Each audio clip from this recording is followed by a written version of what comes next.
Bonjour Agnès. Bonjour Mehdi. Alors dans cette jungle qu'est l'alimentation, il y a beaucoup d'aliments à bannir, ou à ralentir en tout cas, les céréales, la viande, et il y a plein d'exemples de ce genre, mais est-ce qu'il y a aussi des aliments à bannir parmi les fruits et les légumes? Il y a des aliments à bannir parmi les fruits et les légumes. Alors oui, oui, Parce que par c'est exemple on a bien important vu que de dire. la pomme de terre par exemple, Oui. bon c'était pas l'aliment le plus... La pomme de terre, c'est vraiment l'exemple flagrant. C'est un désherbant. Il était utilisé par nos grands-parents pour désherber, l'eau de cuisson des pommes de terre. L'amidon, on sait combien c'est indigeste. Et oui, la pomme de terre, c'est un défoliant, ça désherbe les allées et à l'intérieur, ça désherbe aussi dans notre corps. Et puis Donc, manger une pomme de terre crue, c'est pas ce qu'il y a de plus délicieux. oui, je pense qu'effectivement, on arrive à se dénaturer et à pu avoir d'instinct. Vu depuis X générations, on mange n'importe quoi. Mais c'est sûr qu'on n'irait pas croquer dans une pomme de terre, sauf si on meurt de faim. Je D'accord. pense. Mais au-delà de ça, c'est vrai qu'il y a parmi les légumes qu'on dit comestibles, c'est-à-dire non toxiques pour l'homme, eh bien, même s'ils sont catalogués comme comestibles, ils ne sont pas forcément bénéfiques pour nous. C'est-à-dire qu'il y a des légumes qui vont impacter fortement les reins. Dans les légumes, il y a des antinutriments, hein, pour se protéger des prédateurs. Les légumes Comme développent. les légumineuses, mais ah non, parce que ça c'est encore les légumineuses, pardon. Les légumineuses, c'est encore à part. Euh, et donc, ces antinutriments, c'est un drame pour les reins, c'est un drame pour l'intestin. Euh, Alors j'ai une question. Ils sont néfastes parce qu'ils ne sont pas faits pour l'homme ou ils sont néfastes parce qu'ils ne sont pas faits pour l'homme d'aujourd'hui? Ce que je veux dire par là, c'est par exemple un fruit, peut-être une banane, va être très bénéfique pour quelqu'un, mais une autre personne qui a peut-être un foie un peu plus fatigué, peut-être que cette banane va falloir y aller avec modération.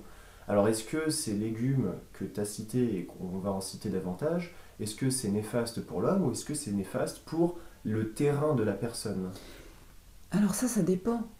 Ça dépend. Alors effectivement, si on prend l'exemple de la banane c'est un fruit extraordinaire, excellent, basifiant, vraiment c'est un aliment constructeur, c'est extrêmement riche, mais alors c'est effectivement quelque chose qui est indigeste pour beaucoup de personnes. Beaucoup de personnes. Alors donc ça dépend de l'état du foie.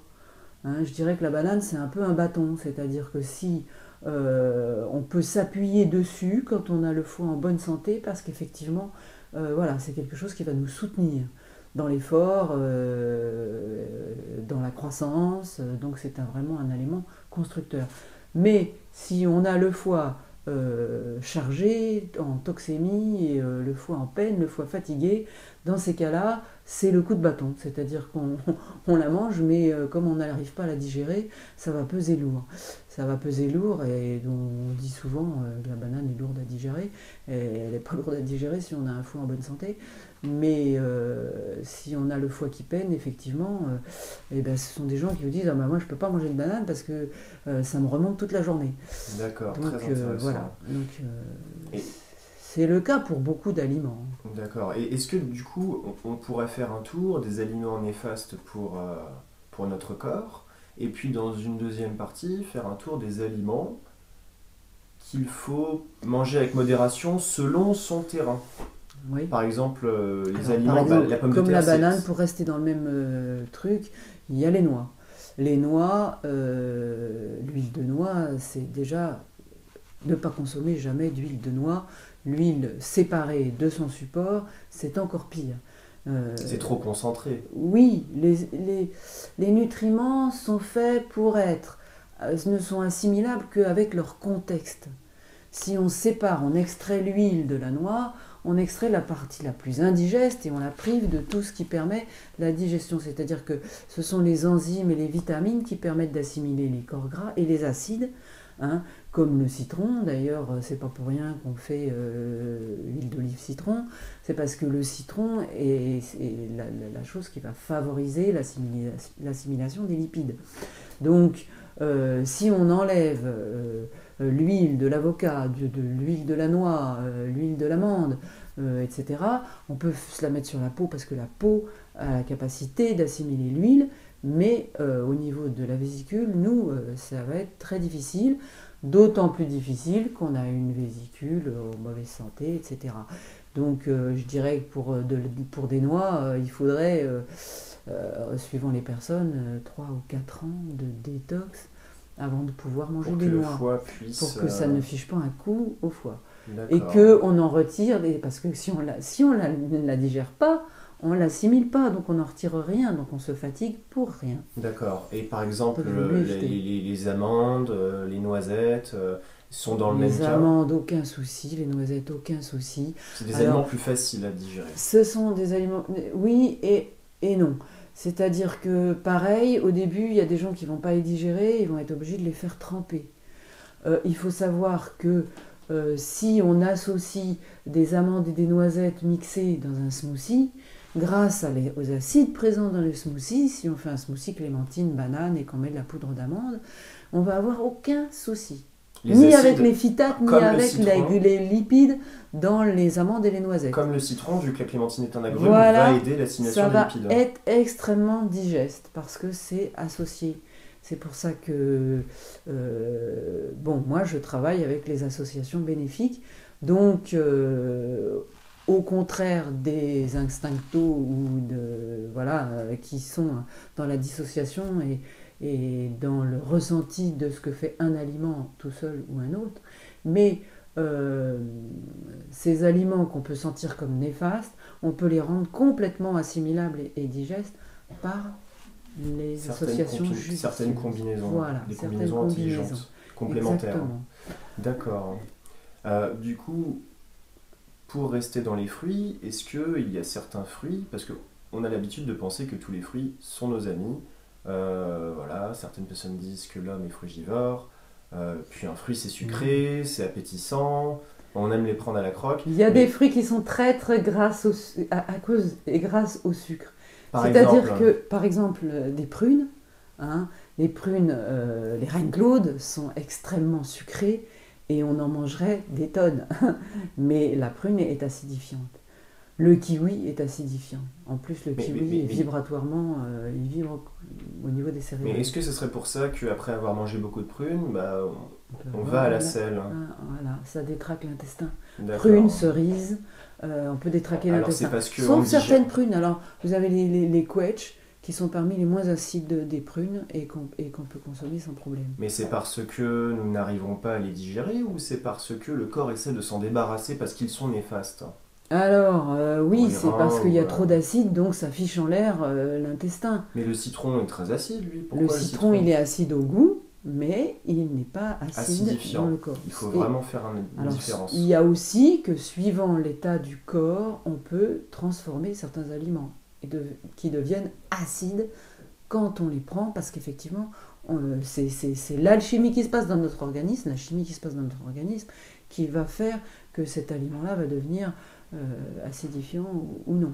Donc suivant notre état de santé, il y a des aliments qu'on peut ou pas consommer, comme effectivement les noix, les bananes, les citrons.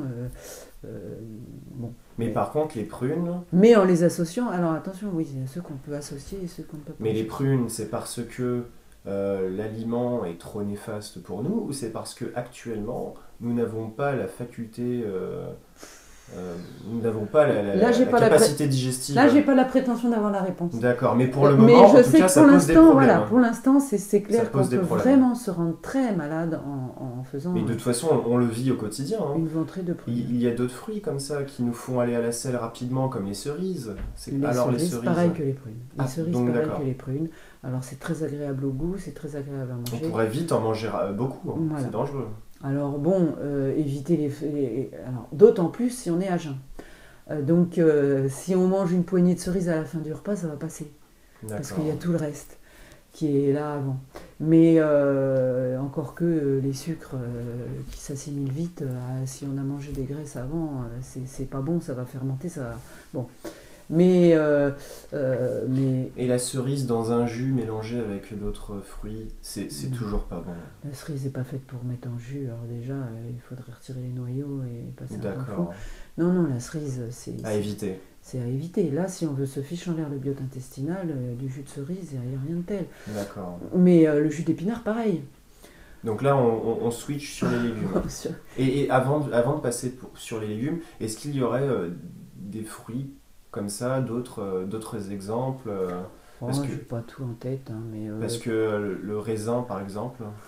le raisin, c'est pour une autre raison. Le raisin, c'est la quantité de potassium. Attention au cœur. Euh, on s- je ne saurais pas expliquer, moi je suis pas un scientifique, je ne me suis pas penché sur le programme, mais ça serait Mais les intéressant. expériences montrent Mais que l'expérience montre que donc il faut faire attention. consommer avec modération. Aux cures de raisin, il faut faire attention. Bon, par contre, oui, je pense qu'on a dit le principal là. D'accord, entendu. Donc c'est très intéressant. Donc il y a des fruits, malgré leur aspect appétissant et leur goût très sucré, il faut vraiment les consommer avec modération, voire pas du tout si on a un transit fragile. Voilà. D'accord. Et donc, bah, on va passer aux légumes. Alors les légumes, donc l'exemple, Tu as parlé d'épinards. voilà, l'exemple le plus flagrant, c'est les épinards. L'épinard est plein d'acide oxalique et Les gens mettent beaucoup d'épinards dans leur jus en plus. et l'épinard en jus, bon alors, il y en a qui vont dire ouais c'est un nettoyant intestinal, quand on est constipé c'est formidable l'épinard, etc. Bah oui mais c'est parce que le corps essaye de se débarrasser du poison. Donc il provoque une diarrhée. Voilà. Hein, pareil pour les prunes, l'épinard.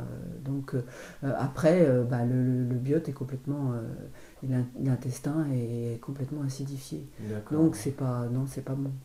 Alors on va vous dire oui, il y a plein de fer dans l'épinard, c'est fantastique. Dans les lentilles, il y a plein de fer. Sauf que c'est pas comme ça que ça fonctionne. C'est pas parce qu'il y a tel nutriment. Alors Au on va dire microscope que... oui, voilà, il y a du fer aussi dans les céréales. Sauf que c'est indigeste. On ne peut pas l'assimiler. Hein, le fer qui est dans les épinards ou les lentilles, autant aller lécher la carcasse d'un Boeing, ça sera aussi digeste. D'accord. Donc je prends une image un peu choc, mais c'est ça. Donc il vaut mieux se passer de ce fer-là. Il y a du fer dans la pastèque, il y a du fer absolument complètement assimilable, biodisponible dans les fraises, les cassis, les myrtilles, la luzerne, l'ortie, La spiruline. la spiruline. Et vraiment, on n'y pense pas quand on mange de la pastèque ou des fraises, que ça soit riche en fer.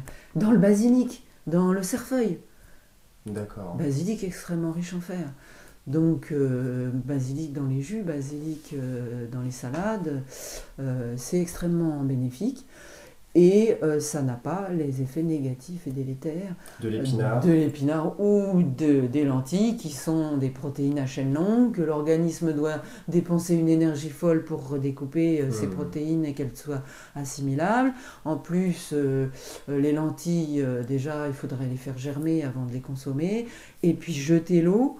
Hein, l'eau de cuisson et l'eau dans lesquelles l'eau de germination, parce que là-dedans, tous les phytates, c'est vraiment là très, très toxique. C'est le plus toxique. Et autrefois, ma maman qui récupérait tout, parce qu'ils avaient connu la guerre, eh bien, ils se servaient de l'eau de lentilles pour faire la soupe. D'accord. Génial. Ouais. Et donc on a les épinards comme exemple, les pommes de terre à éviter. Un autre exemple pour les légumes. L'oseille acide, vraiment, vraiment, là elle est acide au goût mais elle est acidifiante, c'est vraiment de l'acide ça. Et la ciboulette. La ciboulette, non, ça va, pas de souci. Le persil. Le persil, alors... ça c'est difficile à expliquer. Moi je constate que ça ne vient jamais dans les jus parce que je fonctionne par vibration. Donc comment expliquer ça? Je pense que ça fait un effet délétère avec nos organismes qui à l'heure actuelle sont pleins d'antibiotiques, pleins de médicaments, et je pense qu'il y a une interaction à ce niveau-là qui fait qu'on ne peut plus utiliser. Les résultats sont mauvais. Alors bon, je ne dis pas, c'est pas un effet visible, donc c'est assez difficile d'en parler. D'accord. Je continue avec d'autres aliments qu'on pourrait mettre dans sa salade, par exemple, comme l'ail ou l'oignon. Qu'en penses-tu? Alors l'ail, il n'y a qu'à donner l'ail pour la première fois à un petit enfant, vous allez voir comment il va être malade. L'ail c'est indigeste, c'est pas pour rien, on se réveille le lendemain, on a encore une haleine épouvantable, donc ça veut bien dire, voilà, pour moi c'est assez significatif. Bon, l'ail, il faut aussi se dire que l'ail et l'oignon et d'autres légumes sont des absorbeurs, des nettoyeurs. Comme les champignons. Donc, ils absorbent les radiations. Et à l'heure actuelle, sur la planète, bon, c'est un problème. Entre Tchernobyl et Fukushima, et qui paraît-il, ça s'est arrêté à la frontière, il vaut mieux se méfier. Par principe de précaution, c'est chargé en radiation. Donc, il faut éviter l'ail et l'oignon. Voilà, si on peut vraiment pas s'en passer, on prend des échalotes qui sera nettement moins toxique, et puis qui est plus petit déjà, mais il faut arrêter les oignons à gogo. D'accord. Voilà. Très intéressant Agnès, merci. On peut voir qu'on ne peut pas tout mettre dans son jus au hasard. Il y a, même parmi les fruits et les légumes, il y a certains aliments qui peuvent être néfastes. Oui, c'est pas parce qu'un légume est dit comestible qu'il est bon pour la santé. Ça, c'est important à savoir. Maintenant, je ne détiens pas la vérité. Il y a beaucoup de choses qu'on n'explique pas encore et qu'on découvre maintenant de plus en plus. Mais tu l'expérimentes au quotidien. Mais c'est le fruit de mon expérience, pas personnelle, de mon expérience auprès de centaines de personnes.